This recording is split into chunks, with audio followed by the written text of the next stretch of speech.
ser considerados válidos los comprobantes de sello digital, debiendo de contener la mención de que se expiden como tales. Tratándose de comprobante de sello digital, se debe de especificar las limitantes que tengan para su uso. El citado comprobante de sello digital es un requisito obligatorio para timbrar los CFDIs a partir de la primera resolución miscelánea para el ejercicio 2015 en la modificación a la regla 2.2.7, la cual nos indicaba que para los efectos del artículo 29, fracción segunda del Código Fiscal de la Federación, las personas físicas en sustitución del comprobante de sello digital podrán utilizar el certificado de la firma electrónica avanzada obtenido conforme lo previsto en el artículo 17D del citado código. Únicamente para la emisión del certificado, el comprobante fiscal digital a través de la herramienta electrónica denominada Servicio Gratuito de Generación de Factura Electrónica, CFDI, ofrecido por el propio SAT. ¿Qué es lo que se pretendía con esta modificación? Bueno, se tratar de restringir a las personas físicas el uso de la FIEL para efectos de emisión de comprobantes fiscales digitales, únicamente cuando la emisión se realice a través de la aplicación gratuita que ofrece el SAT. Con motivo del incremento de las operaciones inexistentes, el SAT ha tratado de inhibir este tipo de conductas con el artículo 19b del Código Fiscal de la Federación y todas las implicaciones que esto conlleva, estableciendo cuándo quedaría sin efectos los certificados conforme al artículo 17H del citado código. Y aquí vamos a empezar analizando el artículo 17H, que nos establece cuándo queda sin efectos el comprobante de sello digital. La fracción primera nos indica que es cuando el propio solicitante lo solicite. La fracción segunda, cuando sea a través de una resolución judicial o administrativa que venga este mandamiento, esta instrucción. La fracción tercera, cuando fallezca la persona física titular del propio certificado.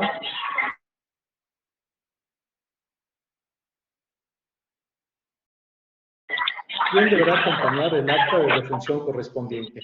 En la fracción cuarta, se disuelvan, liquiden o extingan las sociedades, asociaciones y demás personas morales. Aquí, en este caso, los liquidadores serán quienes presenten la solicitud correspondiente. La fracción quinta, cuando la sociedad descendente o la sociedad fusionada desaparezca por motivo de la escisión o fusión, respectivamente. En el primer caso, la cancelación la podrá solicitar cualquiera de las sociedades escindidas. En el segundo, la sociedad que subsista. La fracción sexta, cuando transcurre el plazo de vigencia del certificado, que es un tema, pues obviamente, natural. La séptima, cuando se pierda o inutilice por daños por medio electrónico en el que se contengan los certificados. La octava, cuando se compruebe que al momento de su expedición el certificado no cumplió los requisitos legales, situación que no afectará los derechos de terceros de buena fe. La fracción novena, cuando se ponga en riesgo la confidencialidad de los datos de creación de firma electrónica avanzada del Servicio de Administración Tributaria. Y la décima, cuando se agote el procedimiento previsto en el artículo 17H bis de este código y no se haya subsanado las irregularidades detectadas o desvirtuado las causas que motivaron la restricción temporal del certificado, otorgándole al Servicio de Administración Tributaria la facultad de revocar los certificados cuando se den las hipótesis análogas que tienen similitud con una cosa en las fracciones séptima y novena. Este artículo 17H del Código nos establece 10 fracciones, de las cuales contempla 13 supuestos para que queden sin efectos los comprobantes de sello digital. Ahora bien, vamos a analizar el artículo 17H bis, el cual establece los supuestos para la cancelación del sello digital y que hoy día toman una gran relevancia, toda vez que vamos a ver cuántos supuestos se engloban en 10 fracciones. Los invito a que me sigan. Bueno, pues empezamos con la fracción primera. La fracción primera nos establece, el artículo 17H bis, que uno de los supuestos de cancelación de comprobante de sello digital es que se detecten se detecte que los contribuyentes en un ejercicio fiscal y estando obligados a ellos, omitan la presentación de la declaración anual transcurrido un mes posterior a la fecha en que se encontraban obligados a hacerlo en términos de las disposiciones fiscales, o de 2 o más declaraciones provisionales o definitivas, consecutivas o no consecutivas. Bueno, en esta fracción primera encontramos dos supuestos en materia de cada una de las leyes que tributen los contribuyentes. Entonces, hablamos de declaración del ejercicio y declaraciones provisionales, definitivas, consecutivas o no consecutivas. Podemos contar, al menos en esta fracción primera, con dos supuestos de cancelación de sello. La fracción segunda, durante el procedimiento administrativo de ejecución, no localicen al contribuyente o éste desaparezca. Bueno, pues aquí tenemos un supuesto. No encontrar al contribuyente o desaparezca. Nos vamos a la fracción tercera. En el ejercicio de sus facultades detecten que el contribuyente no puede ser localizado en su domicilio fiscal, desaparezca durante el procedimiento, desocupe su domicilio fiscal si presentar el aviso de cambio correspondiente en el Registro Federal de Contribuyentes, se ignore su domicilio o bien dentro de dicho ejercicio de facultades se tenga conocimiento que los comprobantes fiscales emitidos se utilizaron para amparar operaciones inexistentes, simuladas o ilícitas las operaciones. Para los efectos de esta fracción, se entenderá que las autoridades fiscales actúan en el ejercicio de sus facultades de comprobación desde el momento en que se realiza la primera gestión para la notificación del documento que ordene su práctica. Bueno, en esta fracción tercera, incrementamos los supuestos. Primero, se debe de encontrar en un procedimiento de revisión por parte del SAT del contribuyente.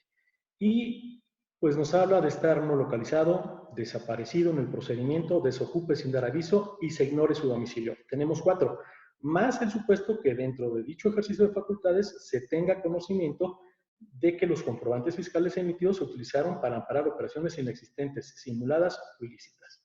¿Les parece 5 supuestos? Bueno, nos vamos a la fracción cuarta.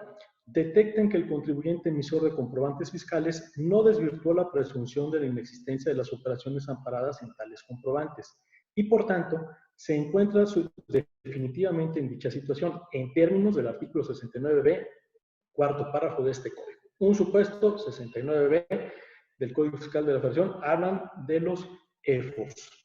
Fracción quinta, detecten que se trata de contribuyentes que se ubiquen en el supuesto a que se refiere el octavo párrafo del artículo 69b del Código y que una vez transcurrido el plazo previsto en dicho párrafo no acreditaron la efectiva adquisición de los bienes o recepción de los servicios ni corrigieron su situación fiscal.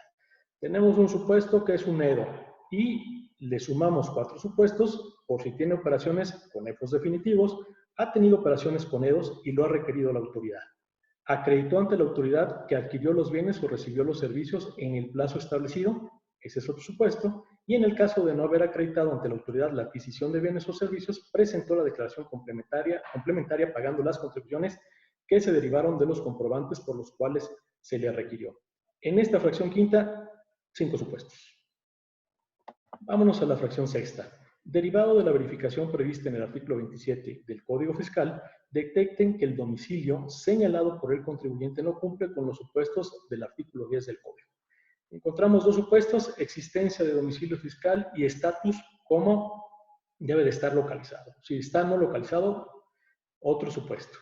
La séptima, detecten que el ingreso declarado, así como el impuesto retenido por el contribuyente, manifestados en las declaraciones de pagos provisionales, retenciones definitivos o anuales, no concuerden con los señalados en los comprobantes fiscales digitales por Internet, expedientes, documentos o bases de datos que lleven las autoridades fiscales, tengan en su poder o las que tengan acceso.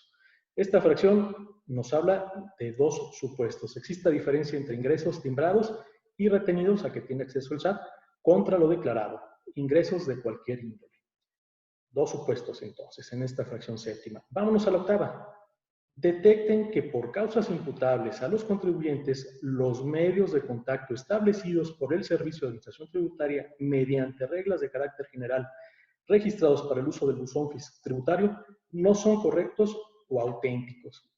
A partir de este ejercicio 2020, con la reforma, el buzón fiscal adquiere gran relevancia. Entonces, todos los contribuyentes debemos de tener activo el buzón fiscal con datos de contacto que sean correctos y auténticos. Entonces, esta fracción octava nos habla del buzón fiscal con 3 supuestos: que se encuentre activo el primero, que sean correctos los datos y que los mismos datos, obviamente, sean auténticos. Bueno, hasta acá no llevamos un número realmente relevante de supuestos de cancelación, pero al llegar a la fracción novena, pues encontramos que esta fracción novena del artículo 17H bis nos contempla un número muy importante de supuestos de cancelación de sello digital.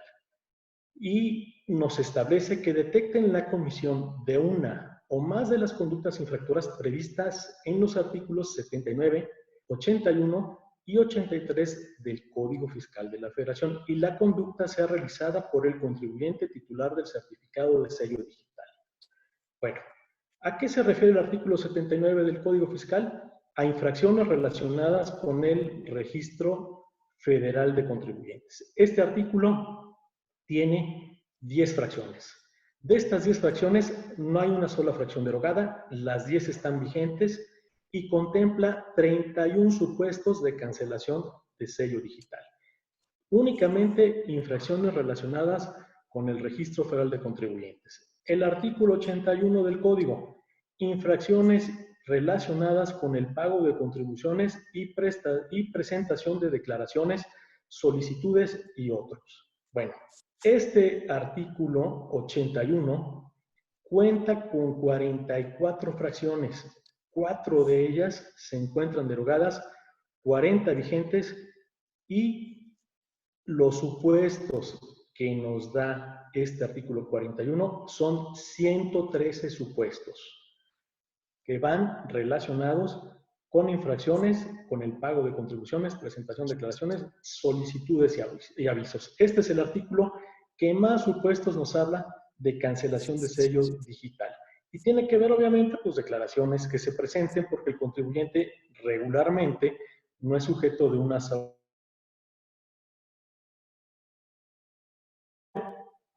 pues contribuyentes que realizan actividades empresariales o profesionales, como la mayoría de nosotros, pues somos sujetos a más de una obligación. En el caso de actividades empresariales, pues habrá quienes estén sujetos al impuesto sobre la renta, al impuesto al valor agregado, en algunos casos al impuesto especial sobre producción y servicios, y entonces le vamos sumando, y bueno, pues aquí encontramos que hay 113 supuestos. El artículo 83 nos habla de las infracciones relacionadas con la obligación de llevar la contabilidad.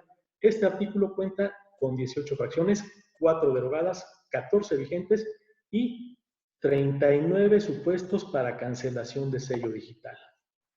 Esta fracción novena del artículo 17H bis, pues es muy importante porque al sumar los supuestos hablamos de 183 posibilidades de que nos cancelen el certificado de sello digital. Entonces, pues debemos de contar con una capacidad muy amplia. Si bien es cierto, no nos aplican todos los supuestos, porque habla de diferentes posibilidades o de incumplimientos.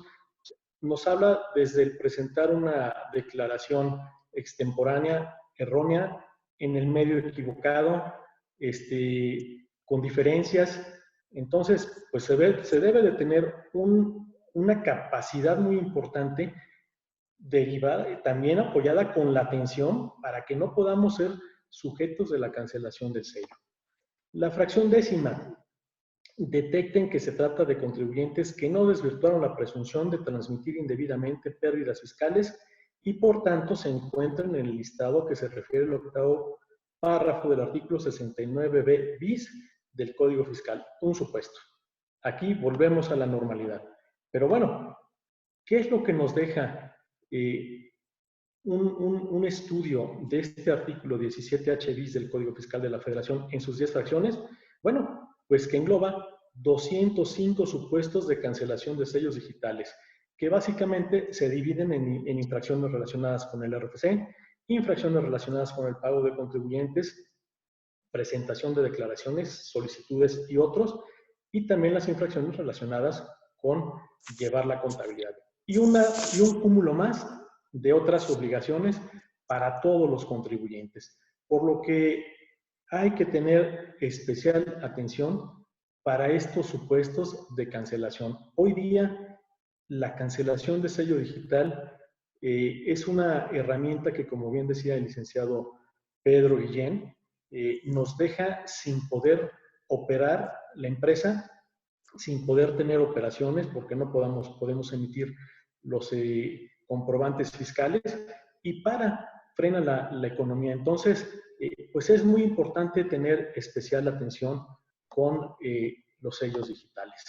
Finalmente, bueno, pues cuando se nos cancela el sello, tenemos la posibilidad hoy día con la reforma fiscal para el ejercicio 2020 de que previo a la cancelación la autoridad fiscal te va a avisar para que en un plazo tú puedas hacer la presentación de los trámites de la aclaración correspondiente para la solventación, y al día siguiente que tú presentas la aclaración, pues te puedan volver a reactivar. Ahora bien, la aclaración pues consta, de acuerdo al propio artículo 17H bis del Código Fiscal de la Federación, que una vez que tú ya entras en este procedimiento de cancelación de sello, pues bueno, presentas la aclaración, la autoridad deberá de resolver en un plazo no mayor a 10 días la aclaración, pero dentro de este plazo, la propia autoridad te puede requerir información, ampliándose el plazo a 10 días, para que tú presentes información adicional y, bueno, de ahí la autoridad, una vez que uno presentó la información, está obligada a dar respuesta. Si bien es cierto, con la modificación a las disposiciones fiscales para el ejercicio del 2020, lo que se pretendía es darle más celeridad al desbloqueo o al desbloqueo de los sellos digitales, pues nos encontramos que muchas personas tienen más de 45 o 60 días con los sellos digitales cancelados y no logran que estos se puedan volver a generar. Es un tema para nosotros de gran relevancia, de gran importancia, el poder ver y analizar y tener la capacidad para que nuestras empresas, las empresas de los clientes, no frenen y garantizarles que puedan continuar con la operación, más con esta contingencia a la que estamos sujetos en estos días. Se debe de reactivar o activar la muy poca economía que se esté generando. Por mi parte, licenciado Pedro, es todo y estoy a la orden. Muchas gracias, Rafael. La verdad es Gracias, que es impresionante la magnitud del problema que se puede generar, porque más que trates de tener todas tus obligaciones al cliente, con alguna de las que te falta de las 200 que hablaste, bueno, creo que es así, una misión muy difícil, ¿no? Pero yo siento que esto también nos lleva, yo quisiera tocar un tema antes de pasar a la sesión de preguntas, que nos puede ayudar con el control del cumplimiento de este sinnúmero de obligaciones fiscales. Y me refiero al sistema electrónico que elaboraste tú, que tiene que ver con revisión, prevención y regulación fiscal, que yo lo he entendido porque así lo hemos aplicado con algunos clientes del despacho, como un chequeo tipo médico, pero es un chequeo de la empresa del cumplimiento de obligaciones fiscales.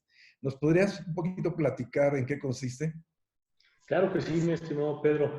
Bueno, este software que nos dimos a la tarea de poder implementar, elaborar, tiene que ver con una etapa preventiva en el cumplimiento de las obligaciones fiscales.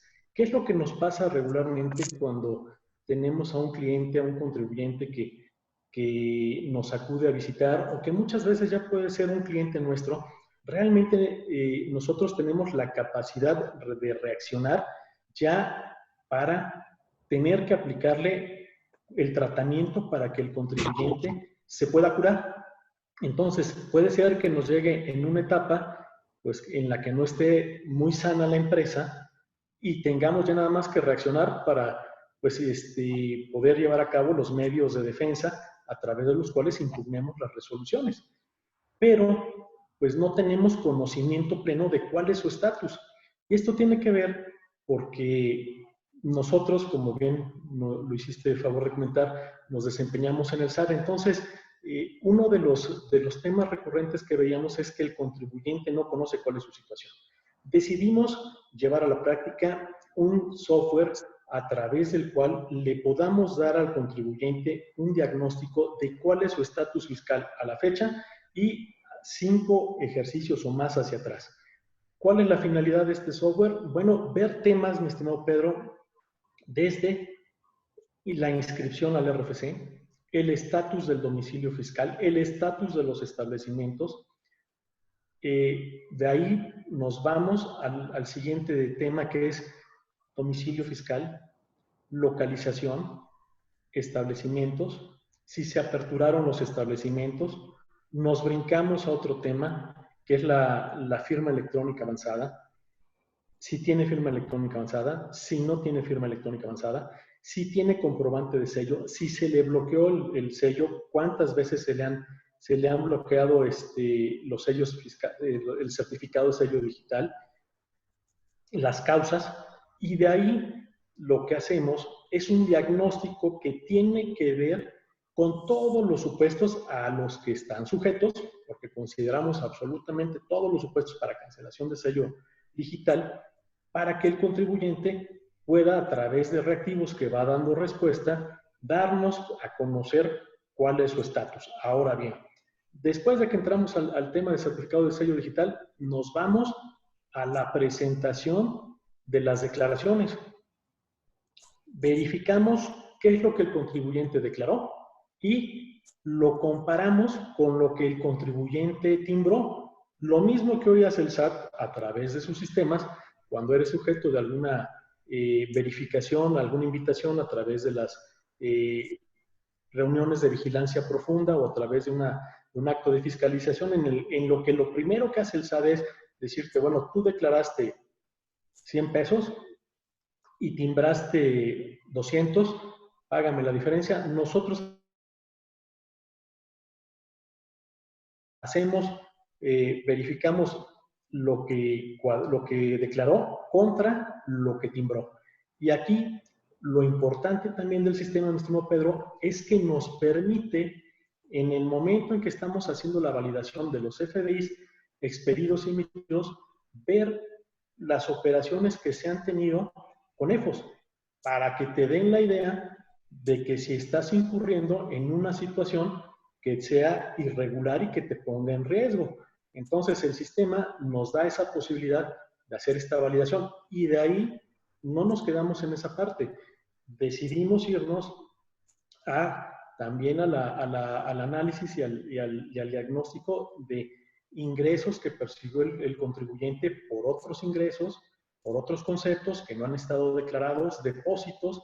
Nos vamos a temas de la propia ley antilavado de dinero con la finalidad de poder prevenir al contribuyente que no esté en un supuesto, ya sea de una sanción, de algún crédito fiscal que sea relevante, pero que este crédito fiscal también, por las operaciones que tienes con terceros, no conlleve a un tema de defraudación o no conlleve también a un tema de delincuencia organizada. Entonces, la finalidad del programa, del software, Analízate, es que te saca un semáforo en el cual, ya sea verde, ámbar o rojo, con una calificación que está ponderada, te da a conocer cuál es tu situación de riesgo respecto de sanciones a que puedes ser sujeto o ya te las pueden aplicar en cualquier momento porque ya incurriste, a determinación de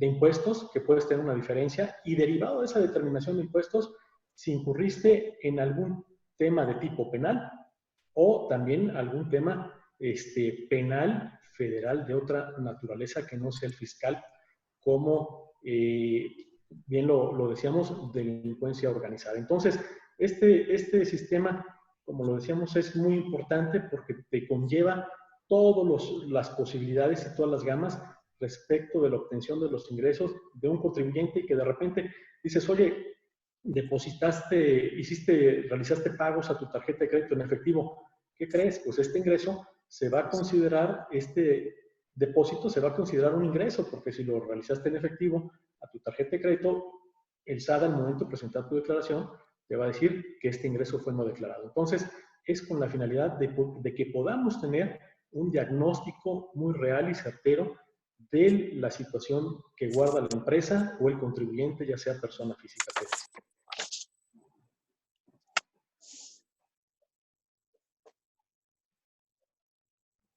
Perdón, tenía apagado el micrófono.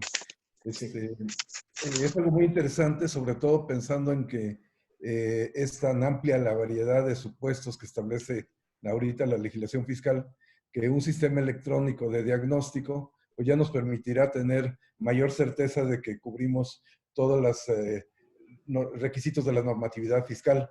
Y bueno, pues ya se pondrán en contacto contigo, tú nos dices cómo a los que estén interesados en el tema.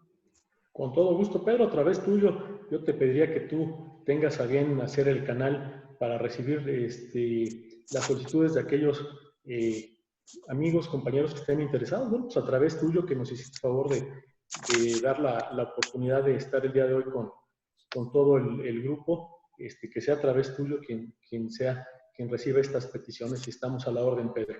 Muchas gracias. Exacto. Te lo agradecemos mucho. Ahora Gracias. Pasamos a la sesión de preguntas y respuestas. Jocelyn, no sé, ¿nos ayudas?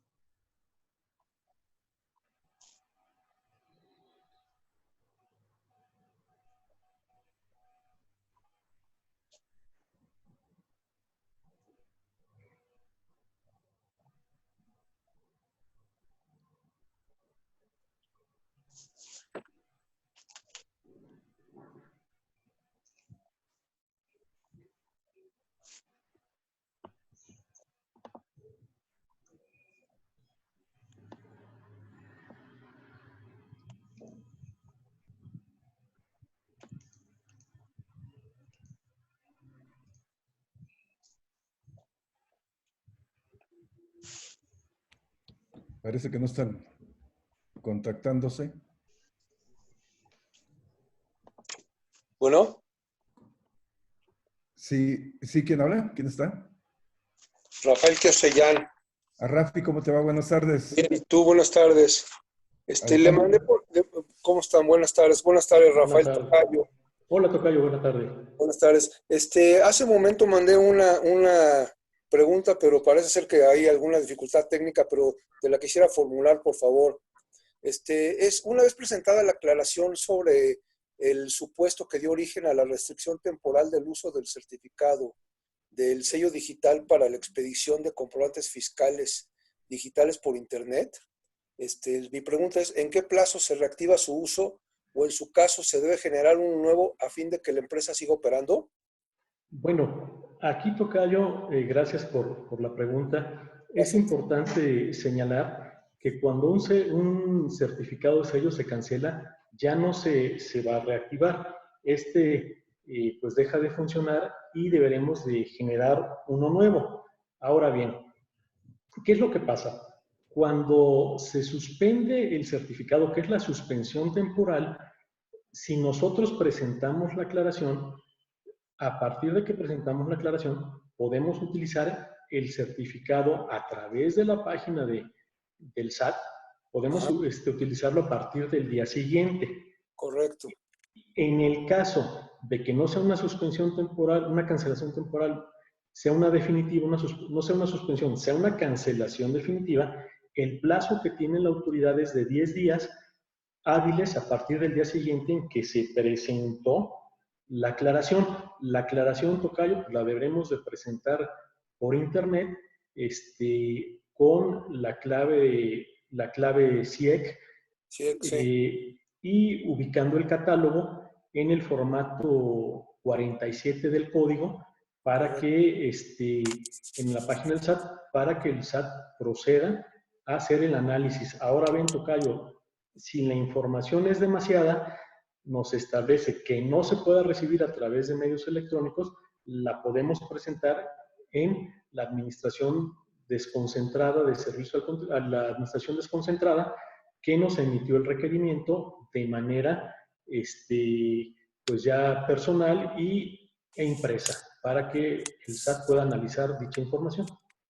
O sea, ¿se la puede enviar a empresa? Eso se... Si la información es en demasía y no Ajá. se puede aceptar por el buzón tributario, Ajá. lo podemos hacer de manera impresa. Correcto. Ok. Te agradezco mucho tu atención. Gracias por la Estamos respuesta. a la orden, tocayo. Buen día. Gracias, muy amable. Gracias, Pedro.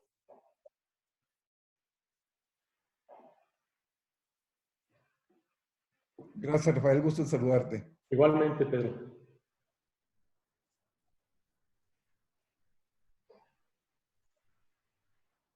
Mira, voy a formular la pregunta que nos iba a hacer el licenciado Germán Campero. Parece que no puede enlazarse, pero me Sí. la mandó por el correo electrónico. Mira, la pregunta de él es, si una empresa normal está adquiriendo pues un bien, un servicio, le entregan su factura, en ese momento checa que la factura sea buena, que la empresa exista, que todos los requisitos legales, y al pasar el tiempo, a los 2, 3 años, resulta que sale publicada en el 69B. O sea, ¿qué es lo que puede hacer? ¿Qué aconsejas? Primero que se haga un analízate de manera mensual, Pedro, para que veamos que las operaciones con sus clientes y sus proveedores sean las correctas. Bueno, aquí lo que tiene que hacer, mi estimado Pedro, es, en este caso, hay dos posibilidades para poder solventar esta situación. El propio SAT permite que se haga una solventación demostrando la materialidad de los bienes. Entonces, la primera es, bueno, la operación que yo realicé es con un EFO presunto, ok, te puedo demostrar la materialidad.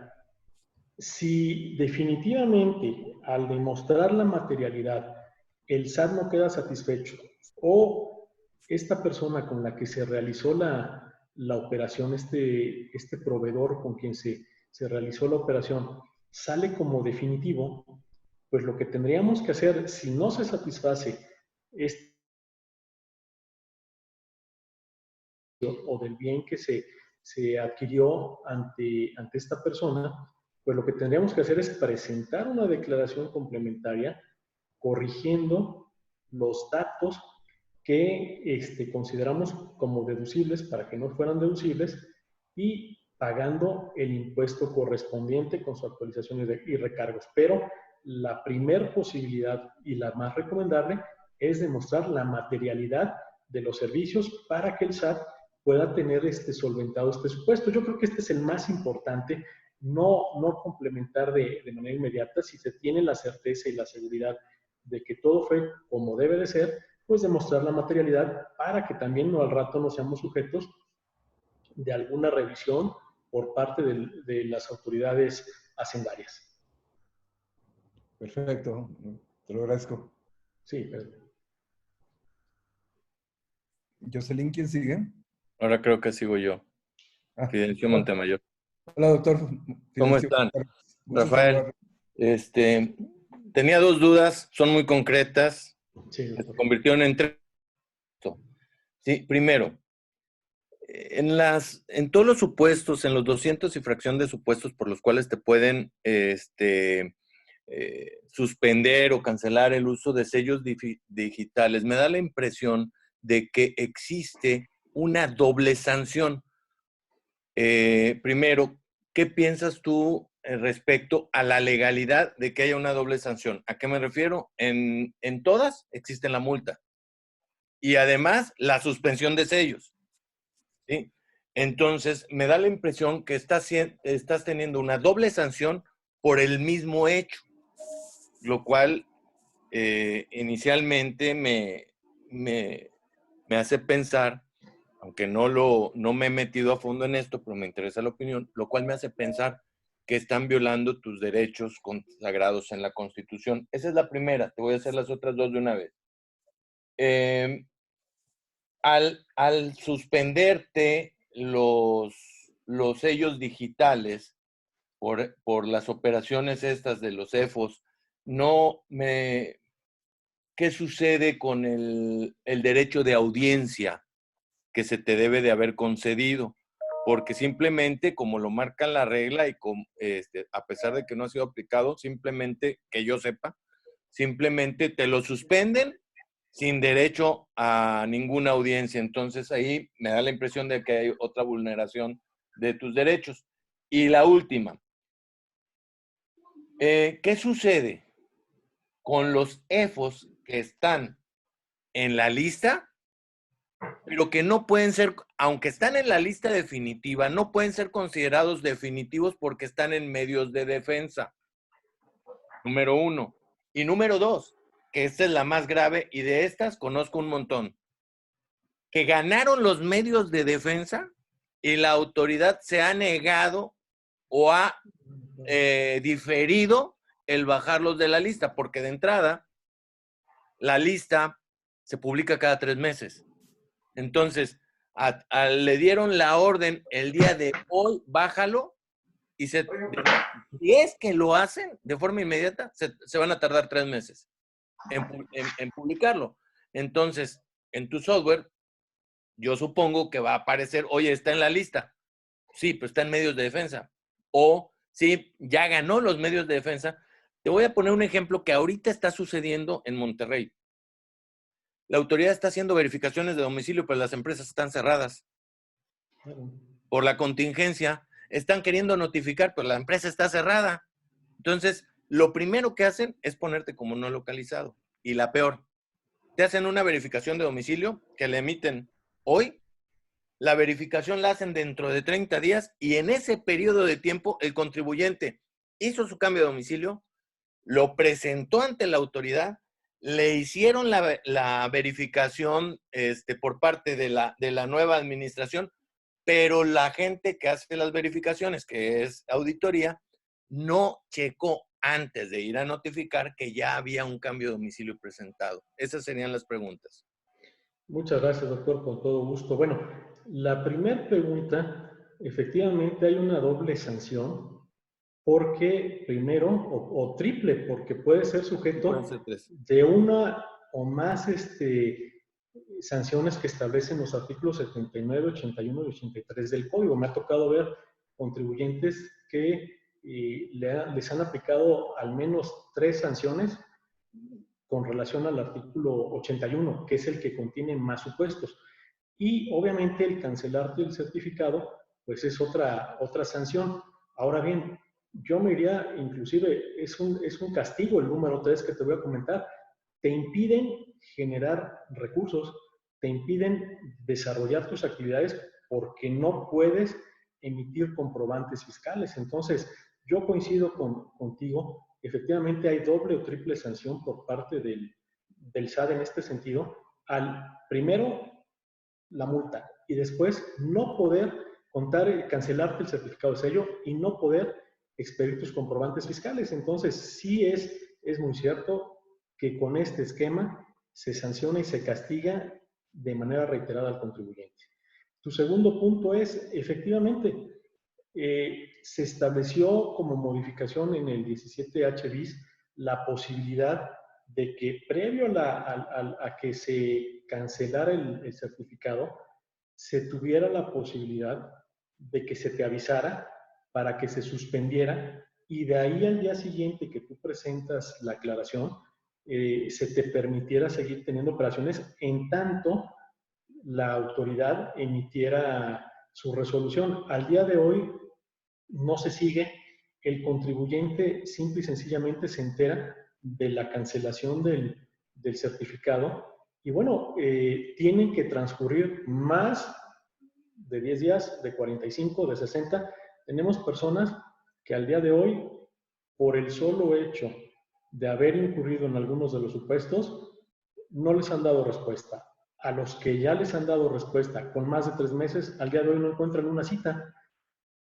¿Por qué? Bueno, porque las oficinas del SAT en muchos lugares del país han decidido cerrar puertas. Todo se está atendiendo bajo cita pero con un número muy reducido de afluencia de contribuyentes. Entonces, otro de los graves problemas que nos está afectando es, tardaste 2-3 meses en emitir tu resolución, ya lo hiciste, y ahora resulta que quiero una cita porque también se me venció la fiel, no la puedo renovar. Entonces sí tenemos un grave problema en este sentido porque es letra muerta. Se sigue con la inercia de lo que venía haciéndose en años anteriores, de que no se da la oportunidad de poder seguir operando con la suspensión del certificado. Y bueno, en el caso de las empresas que están haciendo las verificaciones de domicilio, como te decía, bien me comentabas, en el norte tenemos varios Méxicos. En el norte están operando, pero están operando sin el cuidado debido. Vemos que en el centro y en el sur varias oficinas del SAT ya cerraron. Áreas como recaudación trabajan a puerta cerrada con guardias. Realmente me sorprende que hayan ido a verificar, porque aquí en Puebla, en la Ciudad de México, no están acudiendo, y es un tema importante porque están cuidando la salud de los empleados con motivo de la contingencia. En el norte se ha tenido un poco más de cuidado y bueno, la gente está saliendo, pero aquí realmente con motivo de la contingencia los plazos se han desfasado muchísimo más. Entonces, sí es importante ver qué hacemos. En el caso de lo que nos comentabas de operaciones con EFOS, bueno, aquí lo que nosotros buscamos es que, si bien es cierto el SAT emite cada 3 meses la lista, también es que en la página de internet está actualizando cada 10-12 días el listado. Y este listado pues tiene la posibilidad de ser considerado legal, porque por ahí el propio Código Fiscal de la Federación nos establece que todo lo que se publique en la página del SAT, pues lo debemos de dar ese carácter de legal una vez que se contenga en la propia página de internet del SAT. Entonces, como cada 10-12 días van publicando y actualizando los listados, son los que nosotros utilizamos. El último listado que publica el SAT es el que utilizamos y actualizamos para ir generando los diagnósticos en este software de Actualizate. Muchas gracias. Como comentario nada más, te digo que no solamente están haciendo verificaciones, sino lo más preocupante es que están pretendiendo notificar crédito.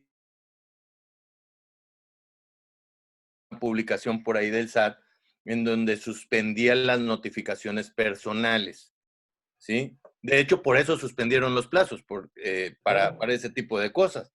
Independientemente de lo que pienso de la suspensión de plazos, esa es otra historia.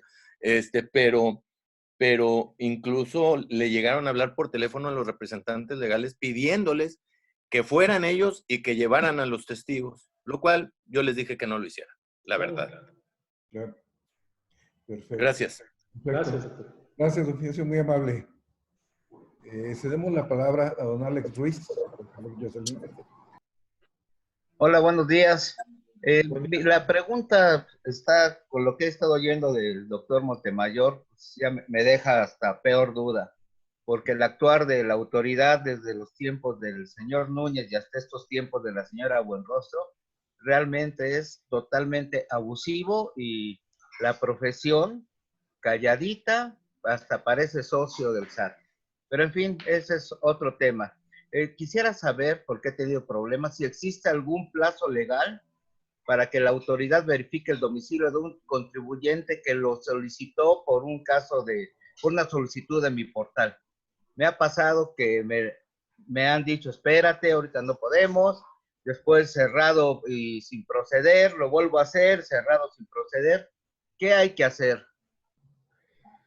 Bueno, aquí en este caso de una solicitud de verificación de domicilio, habrá que generar la solicitud, la orden de verificación de domicilio, y posteriormente esta solicitud llevarla a un caso. Se presenta también a través del portal y se debe de remitir a la autoridad correspondiente que le toque verificar. Recordemos que muchas veces le corresponde verificar a las administraciones desconcentradas de recaudación, y en algunas otras ocasiones a las de auditoría. Entonces, aquí lo importante es identificar cuál es el área que le compete hacer la verificación para que una vez solicitada se abra un caso y a través del portal lo podamos enviar. Lamentablemente, el SAT establece que te da un plazo para verificar, pero como lo hemos comentado, al igual que en el caso de la cancelación de sellos, no emiten la resolución en el tiempo manifestado de 10 días. En el caso de las verificaciones se desfasan mucho, y más tratándose de las áreas de auditoría, y de repente te vas encontrando con situaciones por administración que nos tocó por ahí en alguna local del centro del país, que por más que se hizo la gestión, se tardaron prácticamente 3 meses en poder ir a verificar el domicilio. Lo procedente en este caso es que si no se resuelve en el plazo correspondiente, pues acudamos a la queja también a través del portal con la presentación de las solicitudes que hemos realizado para que ya se tomen cartas mucho más serias. Aquí en el caso de las quejas, pues sí le dan una especial atención, prácticamente tienen que dar una solventación en 48 horas, entonces sí tiene mucha fuerza el que podamos hacer esta manifestación a través del buzón del Servicio de Administración Tributaria. Ok, entonces tendré que complementar mi petición. Digo, ahorita no es el momento, pero pues es que es muy triste que el Instituto Mexicano de Contadores Públicos, que nos debería defender, pues no haga nada. ¿Cuántas violaciones hemos oído? Que usted conoce. Los que estamos aquí en la plática, conocemos. Abusos, esa facultad discrecional que da miedo, y el SAT están más pensando en buscar delincuentes que en otra cosa. Cada un día o 2 días o 3 días, no son 2 o 3, actualizan la lista de EFOS. Es increíble que no hagamos nada como profesionales para ponerle no un alto, fijar bien cuando menos la postura que tiene la profesión ante toda esa serie de abusos, y nos deberíamos unir inclusive con abogados. Pero en fin, yo le agradezco mucho la invitación y su respuesta. Estamos a la orden, contador. Gracias, don Alex. Ahora le cedemos la palabra a la participación del licenciado Humberto Pasos. Caray. Me dijeron. ¿Sí me escuchan? Perfectamente, licenciado. Mira, he estado escuchando Pedro, Rafael, y desgraciadamente lo que se comenta, y yo por aquí tengo quizás una comentario propuesta que difícilmente funcionaría, pero haciendo un poco de resumen de lo que he escuchado, el SAT supo perfectamente lo que iba a hacer a partir de que la sistematización para llevar a cabo todas sus actividades y acciones fuera totalmente unilateral. En realidad, como lo decía el contador que estaba platicando, o sea, cuando sobre la Constitución está un sistema que impide la garantía de audiencia, pues se nos acabó todo el tema, porque entonces estamos en manos de una autoridad que va a llevar a cabo todas las acciones que determine, y cuando queremos actuar para efectos de que esos sellos sean nuevamente puestos en circulación, pues quizás el efecto y el problema en que se metió esa empresa sea irreversible, porque no va a tener con quién llevar a cabo esto.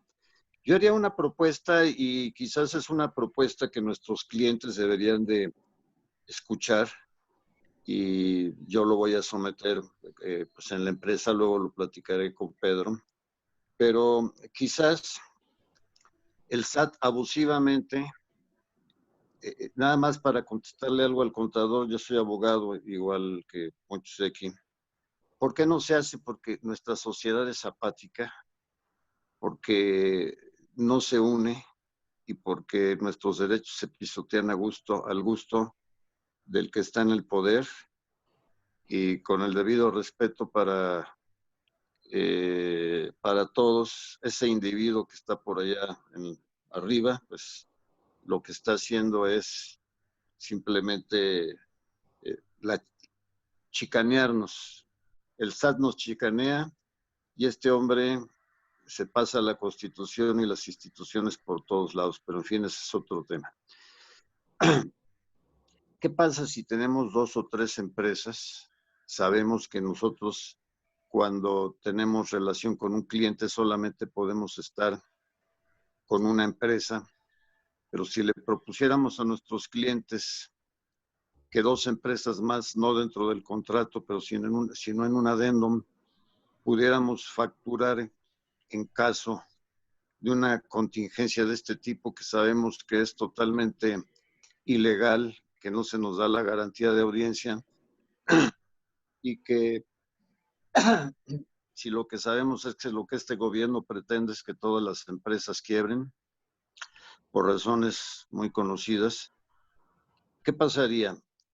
Es posible que pudiéramos llegar a un acuerdo con nuestros clientes para que, como los carriers de teléfonos, uno no te funciona, pues te desbordas al que viene y le dices, no te voy a facturar ahorita por Z, sino te voy a facturar por X, y que tuviéramos 2 o 3 opciones. Quizás nuestros clientes dirán, oye, pues, ¿qué pasó?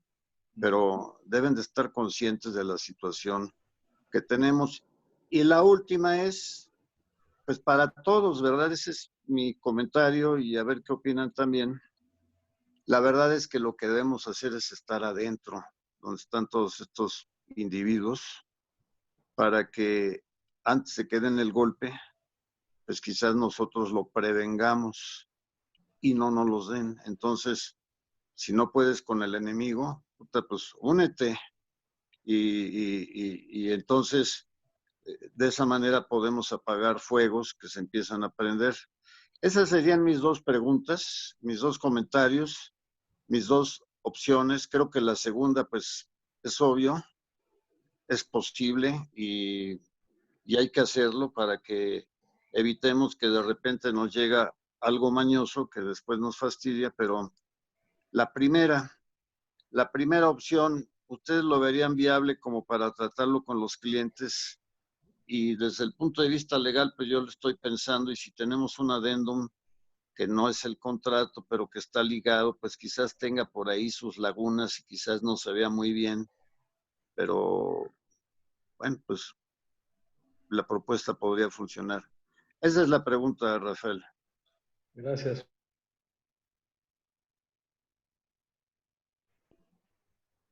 En el caso de contar con más empresas, estimado Humberto, aquí consideramos que es de inicio viable, pero recordemos que cada modificación a las disposiciones legales nos encontramos con restricciones para los socios o accionistas. ¿Y qué es lo que pasa? Antes el poder figurar en 2 o 3 o 4 o 10 empresas no tenía ninguna implicación y al día de hoy tampoco lo tiene, pero sí una señalización por parte del SAT. ¿Por qué? Bueno, porque los propios sistemas con los que trabaja el SAT van vinculando con de cuántas empresas es socio una persona. Entonces, es un tema que nada más habrá que tener el cuidado necesario y lo que conlleva el aperturar más empresas, porque debemos de contar con un domicilio fiscal acorde a las actividades que realicemos y bueno, pues con el mobiliario y el personal que garanticen la operación de este tipo de empresas. Entonces, es viable, sí, siempre y cuando cuidemos los aspectos, tanto socios, domicilio y trabajadores. Si me permites, Rafael, yo añadiría una cosa.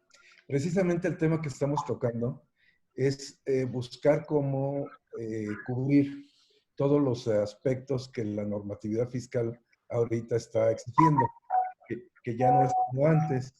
Como ustedes recordarán anteriormente, bueno, las reglas eran muy facilitas de cumplir.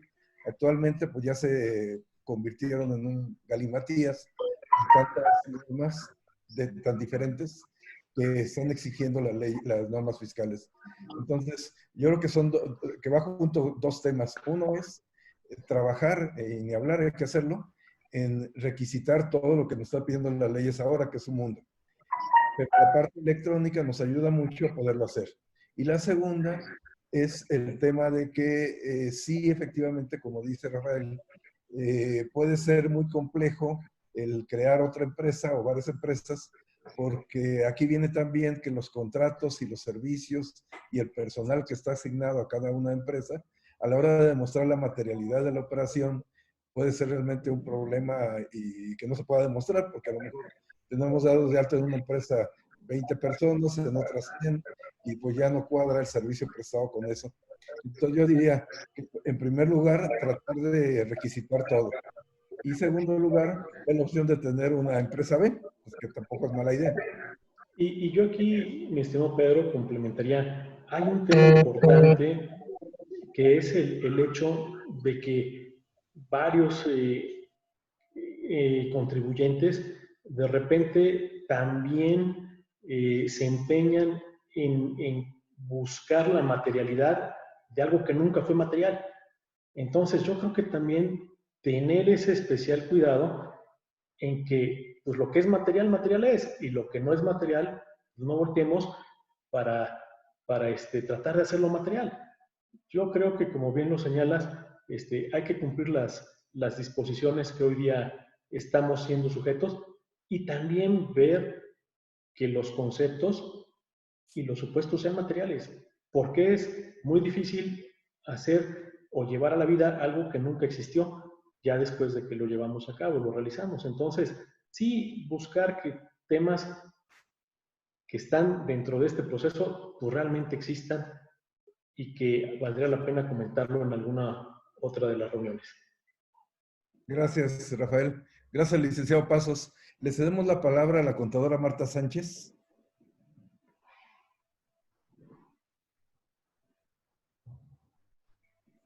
Contadora, sí.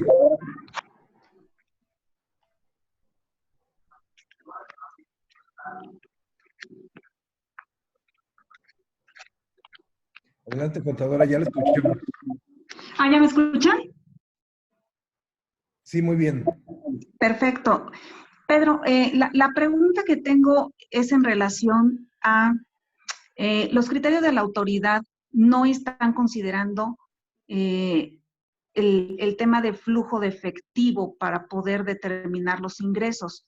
Esto nos ha causado problemas de revisiones permanentes en donde le tienes que aclarar a la autoridad que no obstante que emitiste una factura, al ser un SC o una persona física, se maneja en función de flujo de efectivo y esto genera las diferencias y por esta razón pues se generan reprocesos también.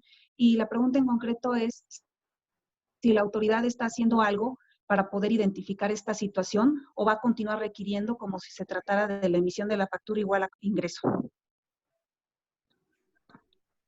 Rafa, ¿podrías comentar algo? Sí, Pedro, mira, hemos observado que tratándose de personas morales, hay la posibilidad de manifestar que están bajo el flujo de efectivo y esto es presentando un aviso dentro de los primeros 15, 20 días iniciados el ejercicio. Haces tu modificación a la obligación fiscal y ahí le das a conocer a la autoridad, al SAT, que estás bajo el esquema de flujo de efectivo, disminuye la otra obligación.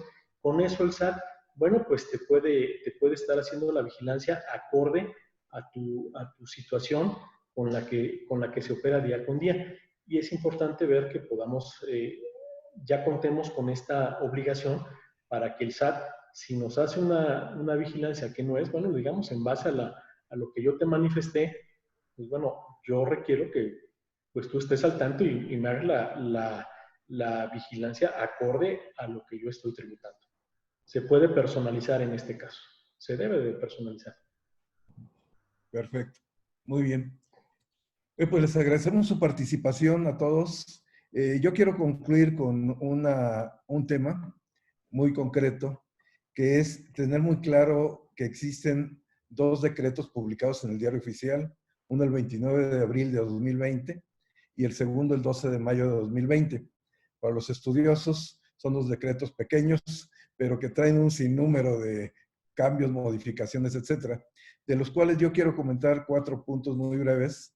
El primero, que se refiere a lo que estaba comentando hace un momento, de la suspensión de plazos y términos legales, que de acuerdo al decreto del 12 de mayo, que como recordarán, no es que seamos pitonizos, pero la semana pasada les comentamos que estaba por publicarse y efectivamente se publicó el 12 de mayo.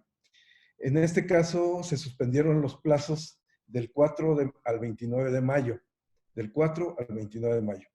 En términos generales se suspenden todos, excepto todas las actividades que se pueden hacer vía electrónica. Como sabemos, pues la mayoría son electrónicos en este momento, pero vamos a pensar que sí se suspende. Se suspende, por ejemplo, las auditorías directas, si le están haciendo una visita domiciliaria, si está levantando un acta parcial, la última acta parcial, la acta final, etcétera. Estas están suspendidos los plazos y no se pueden hacer. Las verificaciones ya se publicó en el Diario Oficial que no se pueden hacer. Entonces, de lo que comentabas, Fidencio, creo que es muy importante que con esta base legal, si alguien entre el 4 de mayo y el 29 de mayo, alguna autoridad realizó un intento de verificación, pues está fuera de ley completamente, ¿no? Y obviamente se pueden interponer los medios legales de defensa, ¿no? Pero por otro lado, existe la situación de las que sí continúan. La buena, pues, es que continúa el tema de las devoluciones, no se suspendió, siguen funcionando. La mala es que los procedimientos administrativos de ejecución, los PAEs, continúan también vigente la posibilidad de hacerlo. O sea, nos pueden embargar, en resumen, ¿no? Entonces, es muy importante ver concretamente los actos en los cuales sí se suspendió o no se suspendieron las actividades legalmente hablando. Y esto se relaciona mucho con lo que el licenciado Higueras nos comentó respecto a la importancia del buzón tributario, ya que queda como el único medio de comunicación con el SAT durante este periodo de contingencia. Entonces, el buzón tributario representa una importancia muy relevante. Y en esto recuerden que existe la necesidad de que el buzón tributario deba ser referendado, ¿cómo se llama? Bueno, ahorita me el nombre. Ante la autoridad, para que, como comentó el licenciado Higueras, se verifiquen los aspectos de contacto, que es el correo electrónico, el teléfono, etcétera, que lo tenemos que tener vigente. Esa parte es muy delicada que sí tengamos previsto, que la tenemos que tener al día porque cualquier notificación nos va a llegar por ese conducto.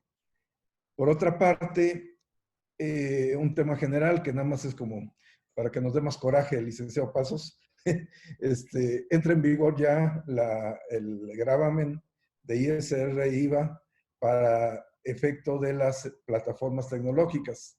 Entonces, a partir del 1 de junio, estas empresas ya están obligadas a pagar el IVA y a pagar ISR. ¿Esto qué va a llevar? Va a llevar a que los que tenemos Netflix, estamos viendo el Netflix, los que pedimos la comida por Uber, etcétera, pues nos van a aumentar el 15% de IVA, 16% de IVA de entrada. O sea, al final del día, los consumidores finales que somos nosotros, somos los que vamos a pagar ese impuesto. O sea, realmente, si se ponen a pensar, pues es realmente nuevos impuestos que nos están cargando a los ciudadanos, porque al final del van a ser somos nosotros. Y por último, el tema, y yo quisiera, porque tiene que en el Diario Oficial del 29 de abril ya se delegan facultades prácticamente en todas las autoridades, desde su administrador hacia arriba, para presumir actos jurídicos que carecen de razón de negocios. Aquí esto es muy, muy delicado, porque el tema es quién va a determinar si un acto jurídico que realiza una empresa carece de razón de negocios o si tiene sustancia económica. Para estos efectos, realmente se requiere un técnico especializado en el tema. Si yo me dedico a hacer tanques de acero, por decirle algo, pues ¿quién va a decirme si el acero que compré es estrictamente indispensable para el negocio o no? No lo puede ser un contador, no lo puede ser un abogado, tiene que ser un especialista. Y aquí ese tema es tan importante y delicado en manos de quien lo dejaron ya, que la siguiente sesión que vamos a ver va a ser precisamente del tema de la razón de negocios, la sustancia económica y cuáles son los actos jurídicos que debemos de tener soportados para que cuando nos venga a revisar la autoridad no nos rechacen nuestras deducciones. Quiero agradecerles la participación a todos y cada uno de ustedes y para cualquier otro tema estamos a sus órdenes. Licenciado Rafael Higueras, muy amable por su participación, brillante y pues como siempre nos deja lecciones muy interesantes. Gracias, licenciado Pedro. Le agradezco mucho y le agradezco a todos.